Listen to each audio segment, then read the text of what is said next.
The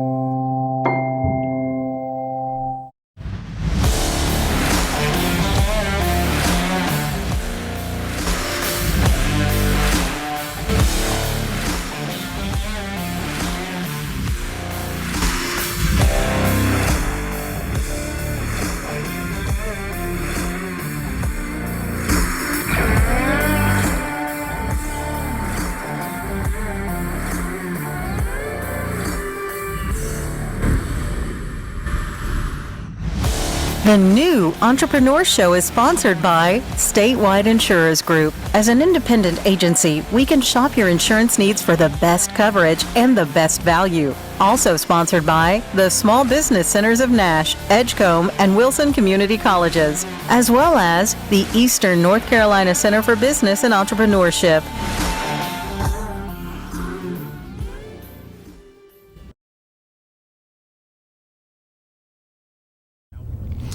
Good evening and welcome to the new Entrepreneur Show, the show that celebrates entrepreneurship in Nash, Edgecombe, and Wilson counties and encourages and empowers and tries to teach a thing or two to would-be entrepreneurs, whether they're looking to start a side hustle or start a career in entrepreneurship. Now this is the point where generally I introduce my guest, but today I'm the guest. We've been doing the show for several weeks, and I think it's fair at this point for people to ask, who is Fred George anyway? And what makes him qualified to talk about entrepreneurship or have any interest in entrepreneurship? So today I wanted to talk a little bit about my journey, the things I've learned along the way, kind of introduce the audience to me. My business education started very young. My parents founded, opened, and ran businesses for most of my childhood. Pretty much every stitch of clothing or toy I ever had as a child came from the efforts of my mom and dad, opening businesses and running businesses, all kinds of businesses, restaurants, a wholesale carpet company, wholesale novel, lots of stuff. Signs. At one point we were building signs in my backyard, the ones you can change the letters on. My dad started a manufacturing company and we were the laborers. But I learned a lot there. I don't have a lot of formal education in business, but I do have what I like to call a kitchen table MBA. Every day growing up listening to my parents chat about business challenges and solutions and their successes and their failures, you learn a lot. By the time I was in my mid-teens, my parents were asking my opinion on things, and occasionally I'd come up with an answer, and I was always real proud of that. So I kind of grew up with business, which helps, I think. I grew up, went out of the house, ended up going to college, came to a semester fairly early on where I could either afford tuition or books, not both. So I decided to take a semester off. I was in my early 20s at the time. This is, I guess, the mid-1980s, so long time ago. But I decided to take a semester off. I had met a wonderful girl named Beth, and I decided I was going to move to her hometown of Pocatello, Idaho, which you probably haven't ever heard of. I was going to move there, find a way to earn a little bit of money, and then get back into school. So I moved to Idaho, didn't know anybody in Idaho really, didn't have a lot of money or a lot of connections. My total assets were I had about $240 in the bank. I had a Chevy Monza that ran most of the time. I had a good pair of shoes and a cheap suit, a couple of neckties. So I got to Idaho. Beth's dad, her parents are great people. He said, well, what are you going to do while you're here for a job? I can, introduce you to these people and get you a job. And I said, well, I think I'll start a business. And their family didn't have a history of entrepreneurship, so he was a little taken aback. And he said, well, do you have a lot of money saved up? And I said, no, I got a couple $100. And he said, well, do you have a lot of connections? An investor? I said, no. And he looked at me like I was probably crazy, but I figured I could do something. I've always been maybe overconfident, but I took my couple $100, found a place. I had worked for, in college, there was a little business where I was that did discount cards. It was like a coupon book almost. And I figured I could start something similar. Strapped on my suit, tied my necktie nice and tight, and drove down to the #1 radio station in town, Classy 95, because I wanted them to sponsor it with me and give away some of the discount cards. And I was too dumb to know that they would probably say no to a 23-year-old kid with no assets and no connections. And I was so dumb that they didn't realize they should say. So I had the radio station sponsorship, and then I went out talking to businesses in town, got 25 businesses or so to jump in. Ended up over that 4-month period while I was in Pocatello, Idaho, making probably between $25,000 and $30,000. It was a real successful business venture for me, especially at that point. And I was thrilled with it. Beth's parents thought I was either a wizard or a genius or just lucky. But I then decided I wanted to go back to Virginia Beach. I was sick of being in. I was so smart that I took this lucrative business that would have made $30,000 every 3 months the way it was set up, and I didn't sell it. I didn't set up management, so I could run it from afar. I just left it. I probably should have sold it to somebody and pocketed some money, but I didn't. Went back home to Virginia Beach. My dad had a wholesale company at the time selling sunglasses and novelties from Virginia Beach all the way down the Outer Banks and down the interstate and all over the place. I figured I could get a job working for him. I'm family. So I said, hey, Dad, I'd like to come work for you. They cover all the routes. I'm not firing anybody for you. If you want to work, you'll have to fill your car up with wholesale stuff and go someplace we don't have any accounts and make yourself a business. And I thought it was pretty mean of him.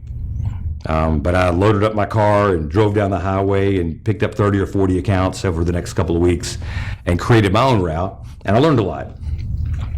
Still wasn't my business, that one. That was a family business. Fast forward a couple of years later, probably the late 1980s by now. It was when the Sega Genesis Nintendo wasn't out yet, way back when. I had been buying my video games from mail order places. This is before the internet. And you'd send off and buy used games, and they'd mail them to you, and they were about half price. I thought it was a great idea. And I decided I wanted to open an actual store in the mall buying and selling used games and music CDs, which sounds like a really basic business concept now. At the time, in the late 80s or maybe 1990, it was considered outlandishly bizarre. I was actually the first person to ever sell a used game in a mall anywhere in the United States. It was Lynn Haven Mall in Virginia Beach. I called the place Recycled Games and Music. We later changed the name to Playmore Games once I got up to 5 or 6 locations. But it was considered an outlandish business idea. The mall management thought it would fail. Actually, I got a little spot in the middle, not a real store, just a kiosk. And I asked the mall manager, hey, I'll sign the lease for this. It's month to month, but I need to know I can stay in the same spot year round because I want my customers to get used to coming here. And his name was John Robertson. We'll do that. I opened in January. And March, he came to me and said, Fred, we got to move you because we promised this spot to Virginia Beach Visions when they sold gift ideas, souvenirs for Virginia Beach visitors. And I said, well, John, you promised me I could stay here year round. What do you mean? He's like, yeah, about that. Everybody here in the mall office thought it was the dumbest idea they ever heard. So we figured it wouldn't matter. You'd be out of business within 2 months max. We even called the home office of the mall. This was Simon Properties, at the time the biggest mall company in America. Office, they laughed. They said it was a dumb idea to take your money, but you wouldn't be there for 3 months. So he apologized and gave me a spot I could stay at, actually a better spot. We ended up right in front of the Disney store, which is a great spot. But I grew that business from my first location at Lynn Haven Mall to 13 locations in Virginia, all the way up to Baltimore, Maryland. It was a great business for me for a few years. But then the new video game retailers got into used video games too.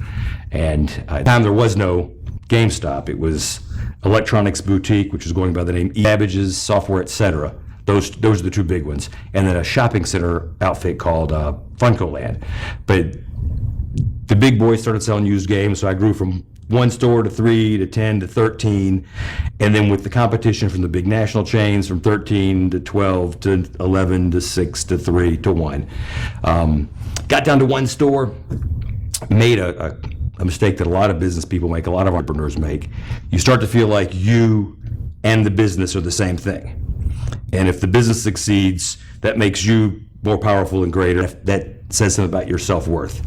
So I held on to that one store way longer than I should have. I did everything I could to save it. Pembroke Mall in Virginia Beach. And I held on too long, and I wound up at the end of the whole thing broke. No money, nothing, because I didn't get out when I should have, because it was an emotional decision for me. I was that business in my mind at the time. I didn't consider it a vehicle. I considered it a reflection of me. So I was broke. Ended up at, I guess, 38 years old, living in my parents' guest bedroom. Had lost my car with the financial issues. Still had a little condo in Norfolk, Virginia, in Ocean View, but I couldn't afford to live there, so I rented it out to some friends who paid me enough for the mortgage, and didn't have a whole lot of anything. My dad advised me just, give up on this business idea, get a job. It's not really what I'm about, though. So I worked for a couple of companies as a salesman, bumped into a concept called cash converters, which is a lot like a business that I owned later. And I went to work for them because I wanted to learn the business model. They bought, sold, and traded everything. Games, which is what I had done in the past, tools, electronics, DVDs, guitars, anything. And that's a great idea, but it's too complicated for me to duplicate it. So I applied for a job with them, basically just knocked on the door of the home office in Virginia Beach and said, hey, I'd like to manage one of the new stores you're opening, and here's my resume. I put together a resume, first one I've ever done. And they asked me some questions, but they seemed a little bit nervous about hiring me. And I said, look, I know your real question. It's, why do I want to work for you when I've always worked for me? The answer is, I don't want to work for you. I want to work for me. But your concept is beautiful. I can't duplicate this concept without some help. I want to work for you for 2 or 3 years, learn the concept, and then open some of my own stores. I'll sign any non-compete you want. If you don't want me opening within 100 miles, that's great. 200 miles, okay. But I'll make you a lot of money for a couple of years. And they hired me under those circumstances, put me to work. We got a new store there in Virginia Beach. Within a year and a half, I was the #1 store in North America for that particular company. I had a great team, learned a lot. And then right at the 2-year mark, I felt like I had it down. We bought a cash converter store in Fayetteville that was going out of business, which I didn't have the money to do that because I had been broke. So I got investors. I took the P&L, the profits from the cash converter store I had managed. I had paperwork on that. The company president there let me use that. I showed it to potential investors and said, this is how much money I can make you. For $50,000, you can have 10% of this business.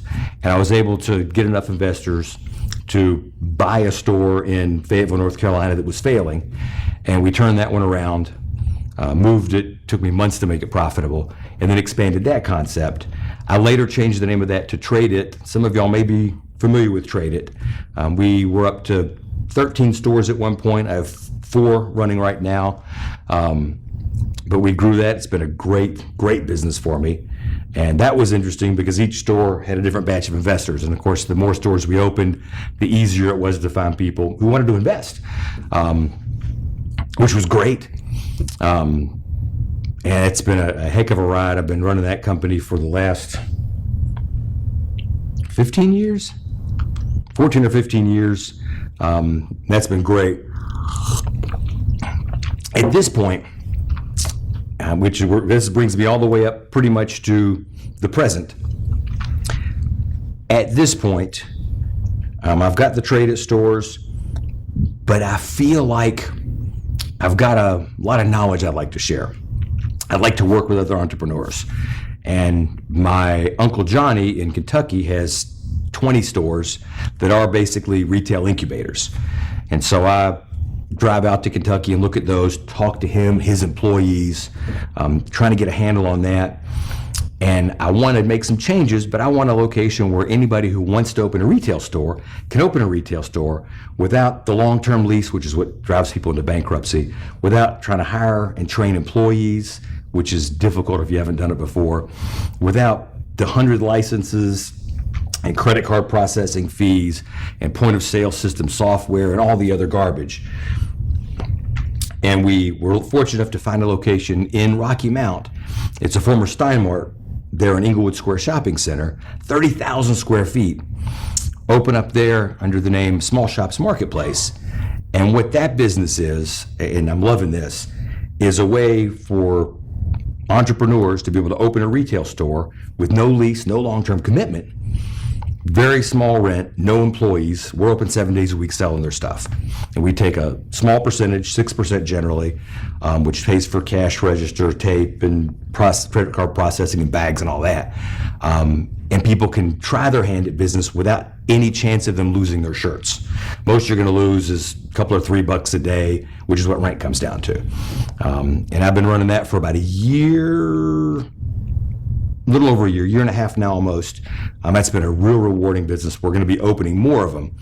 And my career, I'm segueing more now into running my businesses certainly, but also trying to help other people who want to open businesses or who want to expand their businesses, being able to mentor those people, share some of the things I've learned over 30 some odd years in business.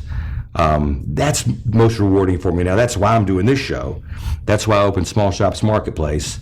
I'm happy to help anybody who wants a little business advice or help. That's sort of what I'm about now. And that in a quick nutshell is most of my career in business as an entrepreneur from say 24 until today when I'm 56. And we'll talk more about some of the things I've learned along the way after this break.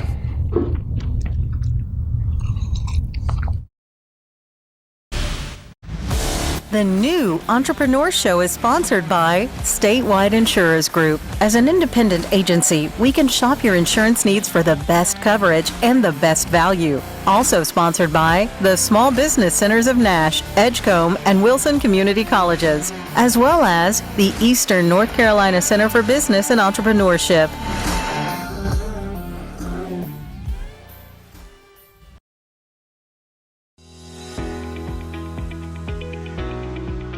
Small Shops Marketplace is in the business of helping you go into business for yourself. Anyone with a dream and a product to sell can open a retail store here at Small Shops Marketplace. We're open 7 days a week with staff to assist your customers.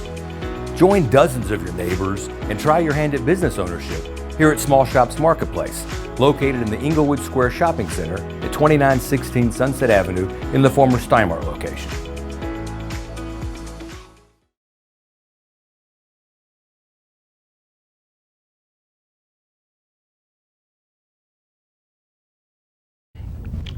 Hello and welcome back to the New Entrepreneur Show. Before the break, we were talking about my latest project, Small Shops Marketplace.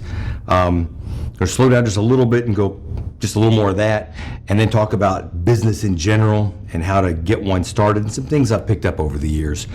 With Small Shops Marketplace, because I'm not sure how clear I was, all the spaces are month to month, so somebody can come in. If they're making money, they can stay. If they're not making money, they can just leave. So the problem with getting a traditional retail location, most landlords, first off, won't talk to you if you've ever owned retail before. If they will talk to you, they tend to see you as kind of an easy mark. So they're going to give you terms that aren't quite as good as what they'd give an experienced business person. And then they're mostly going to want a 5-year lease, and they're going to want you to personally guarantee it. Now, what that means is if you don't make money and you close the store, theoretically you owe them the entire rest of the lease payments. So if it's just a $3,000 a month space and you've got 5 years, which is 60 months, and you go out of business after a year, you got 50 months left times 3,000, it's $150,000 you're in debt. And most of them will sue you for the money. So the long-term debt long-term leases are a problem. We avoid that there.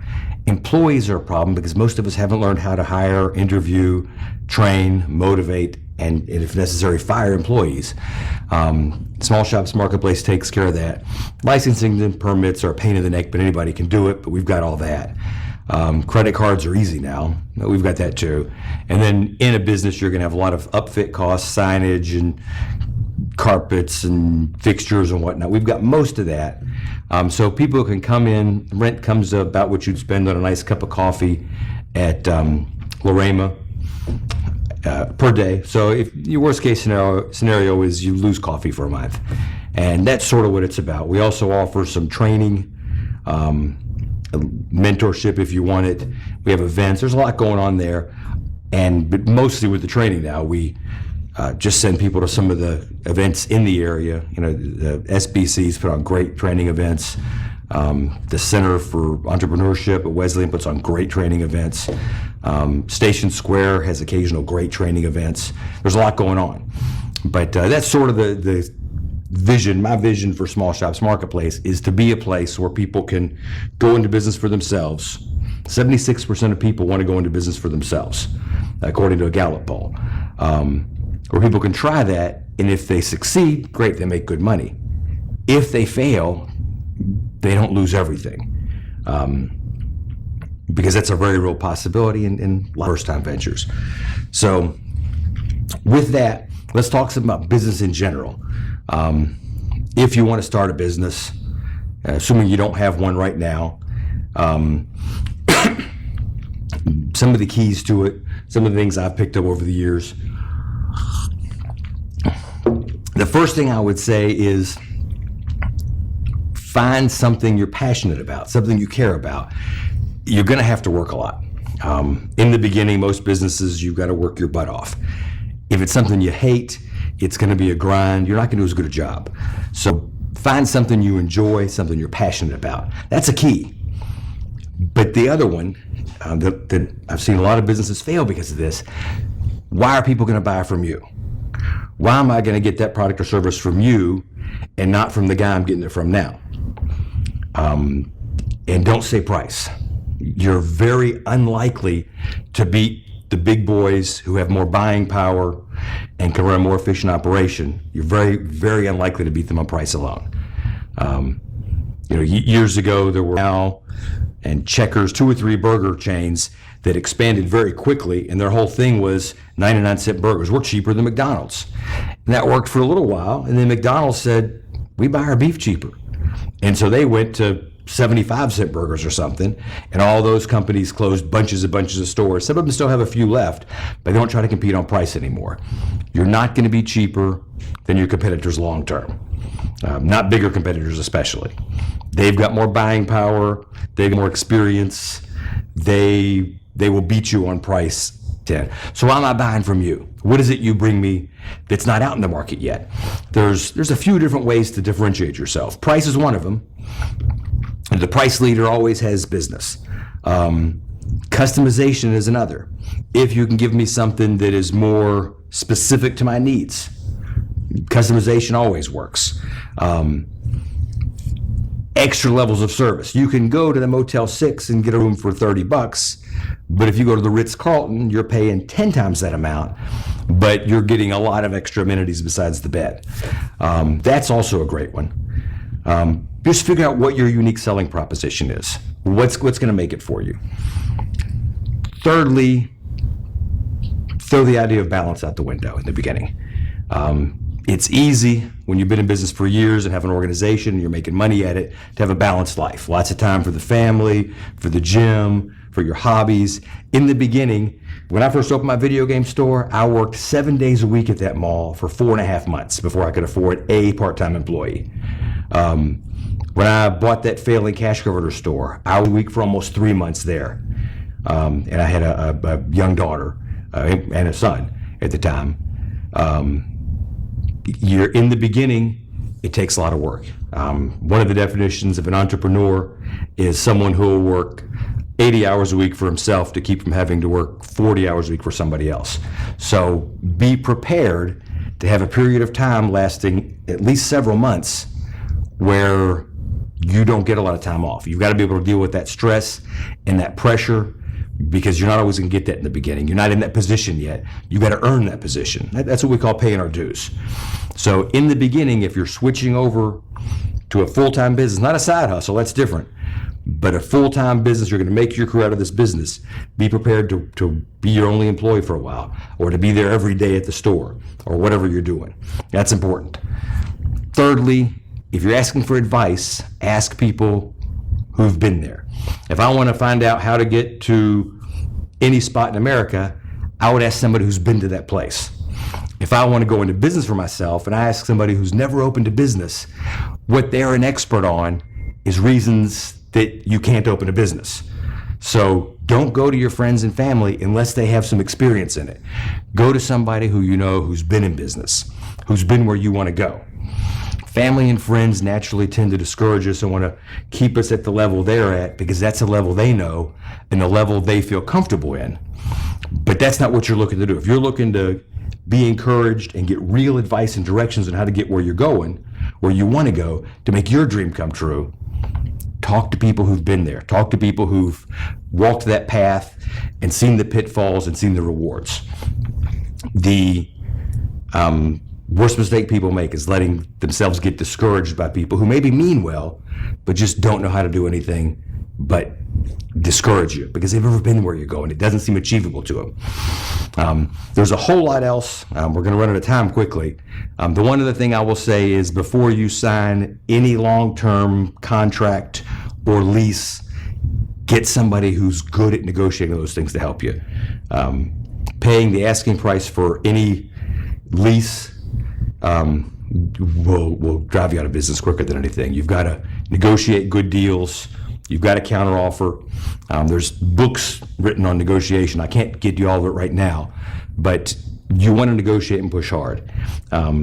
If you need to talk to somebody, to a mentor, there's a lot of them in the area. The Scorer organization has an office here. And Mark Froman, the man's brilliant. The SBCs in Wilson, Nash, and Edgecombe County are all great. Lots of great advice there from people who know the details. These are people with great education who are plugged into what's available to you. Wesleyan, the Center for Entrepreneurship at Wesleyan, amazing. Gina there knows a lot.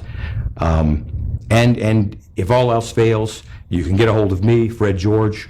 Go by Small Shops Marketplace and ask for me. I'm happy to sit down and give anybody a little bit of advice and try to help them move forward on their journey. Once again, thank you for joining us here on the New Entrepreneur Show. Next week, we'll be back with a guest. Won't just be me, and we'll be learning a lot about Facebook and internet marketing with Melanie Deal, who is an absolute genius, and you're going to love meeting her. Thank you very much.